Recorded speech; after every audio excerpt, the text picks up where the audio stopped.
The Lakers have been riding high all season long, and coming into last night's game versus the Mavericks, they were on a 10-game winning streak and a 3-game lead atop the tough Western Conference.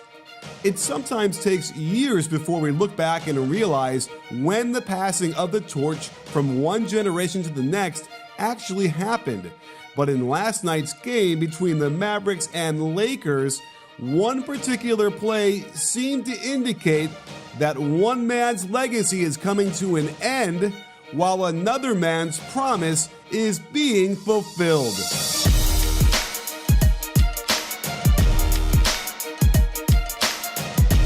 The Lakers seemed unprepared for the Slovenian Superman, the mild-mannered point guard who thoroughly outplayed the star power on the other team, controlling the game at his own pace while making the game easier for his teammates.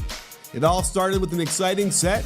I've shown you plenty of elevator plays where two screeners set a screen for a cutter moving away from the basket. Well, they flip this and send Tim Hardaway Jr. between the elevator doors going towards the basket. Check the nifty lead bounce pass that allows Hardaway to quick release this layup off the glass. It's Luka's vision that makes him truly special, since the defense can't key in on him forcing up tough shots all the time. Here he sets a rip screen for Powell that gets him open out top. They set a pin down for Hardaway into a ball screen. This should have been a simple switch. Danny Green was in position, but Caruso charges the ball. Green decides to stick with his man, and the Mavericks' trap has been sprung. Powell back screens LeBron, who wasn't going to close out anyway, and DeLon Wright can lick his thumb and check the wind. He's so wide open from the corner. The Lakers' huge front line of LeBron, AD, and JaVale can be intimidating, but it's also susceptible to the quick-hitting drag screen that catches JaVale out of position as Luka gets a clean look at a 3-ball. I'm concerned about the Lakers' defense, even though they're ranked 3rd in defensive rating. This isn't a double team, it's just two players getting out of position. And Anthony Davis is 2 seconds slow, realizing he needs to rotate out while Caruso covers for him down low. KP isn't exactly lighting it up from downtown, but he's a league average shooter on high volume. Make no mistake about it, LeBron and AD have some serious chemistry, and I'll be doing a video on this later this week. But they end up celebrating this play for a few seconds too long, and there is no help for KCP on the quick drag screen. LeBron should not care too much about Powell spotting up out top, but can you blame him for not expecting this pass? Lordy, he somehow gets it past Davis, right to right, whose finger was still wet from the last time he checked the wind because he was so wide open. Luka got cooking midway through the third on this out-of-bounds play where they get some pistol action across the top with the handoff into ball screen. Powell lays some good wood on KCP, and it allows Luka to get going full speed against JaVale and feed him to the backboard, forcing the goaltend. More bad positioning by the Lakers defense on the quick ball screen and early offense. The screen is set for Luka to go to his right. KCP tries to cheat that way, which allows Luka to reject the screen. AD is slow in reacting to this, and 2 dribbles later, Luka is reminding everybody he's got some bounce. With Rick Carlisle finally opening up the offense to let Dončić be Dončić, the ball screen invites another double team, but with his height, he can see the floor better than most guards. Powell's roll forces LeBron to rotate to the midline. AD should have been in between KP and Finney-Smith. LeBron can't muster the speed to close out in time, and the bullet pass gets an open look from the corner. Once the Mavericks got a little bit of a lead, it freed up Luka to get even more aggressive from the outside. No need to wait for any fancy schmancy ball screen, just rise up over the smaller Danny Green for a 2-motion triple on the left wing. To finish off a 17-0 run that broke open this game, in which Luka had a hand in 12 of those points, the blast of the pick and roll doesn't affect Dončić.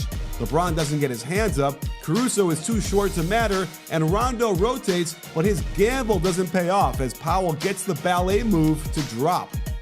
Caruso valiantly keeps Dončić in front and even pressures him into mishandling the ball.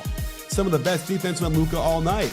But Rondo wanders, Wright cuts back door, and Luka's vision won't let him miss this pass for the dime. The Mavericks were having fun at this point, and check the switch of Kuzma onto the ball. Luka hits the brakes with a good hockey stop. As he rotates his right foot in to properly absorb the shot with his ankle, the left foot drags behind him for balance, and an easy step back gives him plenty of space to drop this clean through the net. More troubling defense by Anthony Davis as the clock wound down in the third. The Mavericks target him on the switch of the pick and roll, and Luka just blows right by him for an easy layup with nary a contest in sight. Can you hear me shaking my head? Now, let's look at what the Mavericks did on defense to slow down the team ranked 6th in offensive rating. In a throwback to the 2011 NBA Finals, Dallas decided, rightfully so, to give LeBron a big cushion and dare him to shoot. He hasn't shot this low from the field for 9 years. So on this pick and roll, look how far back Powell drops. This allows him to help on the pop to AD and then give him 8 feet to dare him to shoot, where he's below 35% from the three-point line. An even more extreme drop by Marjanovic, and even LeBron won't challenge the Boban. So he ISOs out top, and it's become very predictable that he's just going to shoot the three. And again, the Mavs are more than happy for him to take these. This time, Luka picks him up and doesn't seem very concerned, willing to get into help position with a foot in the lane, and then give him 5 feet on the short closeout. It almost goes in, but close only counts in horseshoes and hand grenades. When LeBron is able to force another mismatch with Porzingis, another predictable shot. Watch how KP gives him 6 feet and is just waiting for the jump shot. Great contest forces the brick. The problem with having a huge lineup with LBJ, AD, and JaVale in the front court is there is a distinct lack of spacing. They can not only drop off LeBron in the pick and roll, KP can stay parked in the lane and ignore Davis on the outside, who's shooting worse than LeBron from three, and this shot slams off the backboard. Hard. Dallas was a little extra physical with Anthony Davis last night, and other teams might want to take note, since it seemed to bother him a little bit. They were intent on keeping a body on him wherever he went, with a little extra push here and there, and Brunson keeps contact with him, and while this pass is off target, it seemed like AD was more worried about the defense than catching the ball. Maxi Kleber got handsy with him early and often, trying to dislodge him on the screen, which gets some retaliation from Davis.